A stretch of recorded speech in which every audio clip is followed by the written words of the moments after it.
Now we start work. Work is said to be done whenever a force acts on a body and the body moves through some distance in the direction of the force. Work is done by the body when, if the following conditions are satisfied. First, a force acts on the body. Second, body moves in the direction of the force. यदि किसी body में हम force act करते हैं, late अपन ने F force act किया और उस फोर्स के कारण से उस बॉडी में एस डिस्प्लेसमेंट हुआ, तो हम कहेंगे कि इसके अंदर वर्क डन हुआ and this work done W is equal to F into S.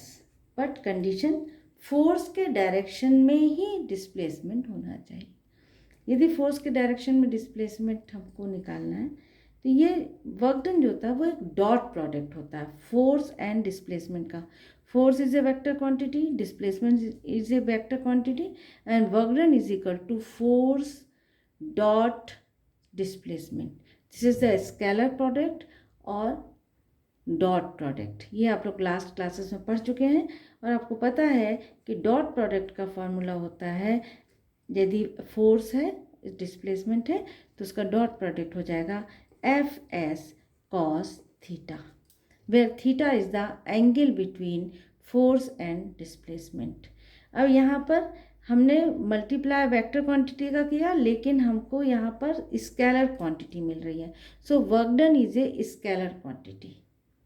यहाँ पे work is equal to force into displacement and force और डिस्प्लेसमेंट के बीच में दी एंगल थीटा है तो W is equal to F S cos theta. Means work done जो है वो 3 फैक्टर्स पे डिपेंड कर रहा है. फोर्स पे, फर्स्ट फोर्स पे, सेकेंड डिस्प्लेसमेंट पे and third angle between them, angle theta पे. यदि इस तीनों में से कोई भी एक ज़ीरो होता है तो उस कंडीशन में वर्क की वैल्यू भी ज़ीरो हो जाती है. मीन्स यदि फोर्स ज़ीरो है, ये कोई बॉडी है उस पर हमने कोई फोर्स ही एक्ट नहीं किया है तो वर्क डन क्या होगा? ज़ीरो.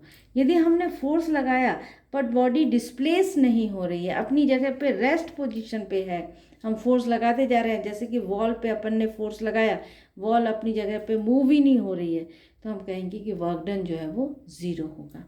यदि हमने फोर्स लगाया, डिस्प्लेसमेंट भी हुआ, बट एंगल कॉस थीटा की वैल्यू यदि ज़ीरो हो जाए तो भी वर्क डन ज़ीरो होगा. कॉस थीटा कब ज़ीरो होगा?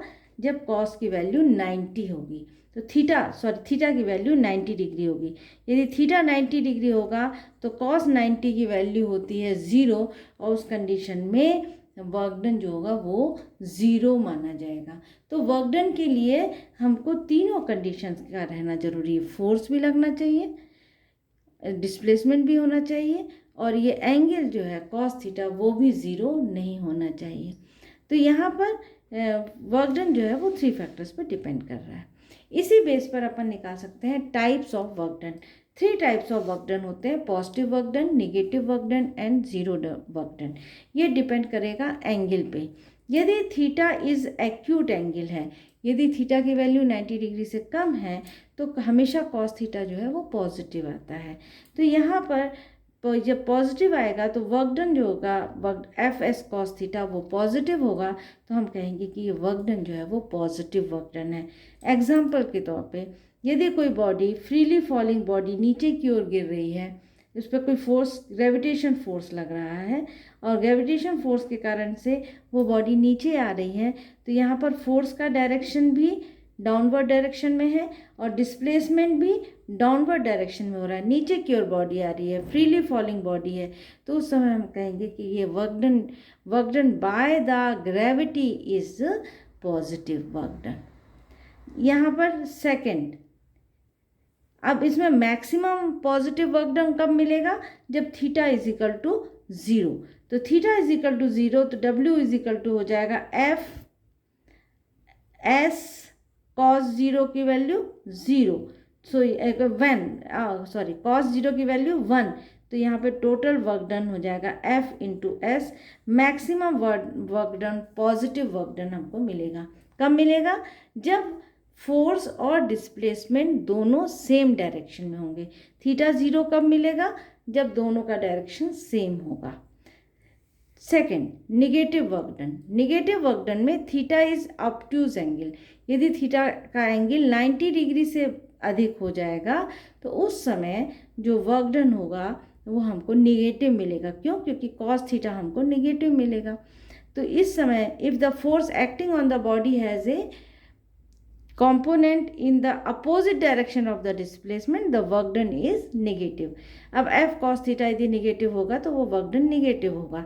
जैसे एग्जांपल यदि हम डायग्राम के थ्रू समझें तो हम यदि इस डायरेक्शन में फोर्स लगा रहे हैं और डिस्प्लेसमेंट इस डायरेक्शन में हो रहा है और एंगल यदि थीटा यहाँ बन रहा है तो इसका कंपोनेंट यदि हम निकालेंगे तो एफ कॉस थीटा, ये एंगल यदि थीटा है सॉरी, तो ये एफ कॉस थीटा इस डायरेक्शन में वर्क करेगा और डिस्प्लेसमेंट इस डायरेक्शन में, तो ये दोनों एक दूसरे के अपोजिट हो गए। तो यहाँ पर जो वर्क डन होगा वो निगेटिव वर्क डन हमको मिलेगा। तो एग्जाम्पल के तौर पे यदि कोई बॉडी जो है वो हम ग्रेविटेशन फोर्स के अपोजिट डायरेक्शन में ऊपर की ओर लेकर जा रहे हैं तो इस समय जो वर्क डन होगा by the gravitation force is negative. क्यों? कि ग्रेविटेशन फोर्स डाउनवर्ड डायरेक्शन में लग रहा है जबकि बॉडी जो है वो अपवर्ड डायरेक्शन में जा रही है, तो इस समय वर्क डन जो होगा वो निगेटिव माना जाएगा। Third, zero work done. Zero work done means यहाँ पर कॉस थीटा की वैल्यू 0 होनी चाहिए। कॉस थीटा 0 कब होगा? जब theta is equal to 90 degree. तो cos 90 degree is equal to 0। तो यहाँ पे वर्क डन हो जाएगा एफ एस कॉस 90। कॉस 90 0, तो F S W is equal to 0। ये बहुत इम्पॉर्टेंट कॉन्सेप्ट है और इस पर बेस्ड क्वेश्चंस आते हैं कि कोई एग्जांपल बताओ कि जिसमें वर्क डन जो है वो 0 होगा। तो यहाँ पर एग्जांपल, यदि कोई बॉडी सर्कुलर पाथ में मूव कर रही है तो इस समय में उसका जो सेंट्रीपिटल फोर्स है वो सेंटर की ओर लगता है। तो फोर्स का डायरेक्शन सेंटर की ओर है जबकि बॉडी इस डायरेक्शन में मूव कर रही है, मीन्स 90 डिग्री एंगल पर बॉडी मूव करती है। तो यहाँ पर एंगल 90 डिग्री का बन गया। तो इस समय work done by centripetal force is 0 क्योंकि फोर्स और डिस्प्लेसमेंट एक दूसरे के परपेंडिकुलर हैं। और भी दूसरे एग्जांपल्स हैं, जैसे कि यदि कोई पोर्टर है, कुली है, वो सामान लेकर मूव कर रहा है और उसका जो उसने लगेज उठाया हुआ है वो हेड पे उठाया हुआ है, तो यहाँ पर जो पोर्टर है या कुली है वो आगे की ओर जा रहा है जबकि उसका फोर्स जो है वो ऊपर की ओर, लगेज ऊपर की ओर लग रहा है। तो यहाँ फोर्स और डिस्प्लेसमेंट ये दोनों एक दूसरे के परपेंडिकुलर होंगे। तो यहाँ पर क्या होगा? फोर्स का डायरेक्शन और डिस्प्लेसमेंट का डायरेक्शन एक दूसरे के परपेंडिकुलर होगा तो एंगल बन जाएगा 90 डिग्री और एंगल 90 डिग्री बनेगा तो यहाँ पर वर्क डन जो होगा वो 0 होगा। सो यहाँ पर 3 टाइप का वर्क डन है, positive work done, negative work done and 0 work done. Positive work done maximum कब आएगा? जब थीटा इज इक्वल टू 0 होगा। मैक्सिमम नेगेटिव वर्क डन कब आएगा? जब theta is equal to 180 degree होगा। और 0 वर्क डन कब आएगा? जब theta is equal to 90 degree होगा।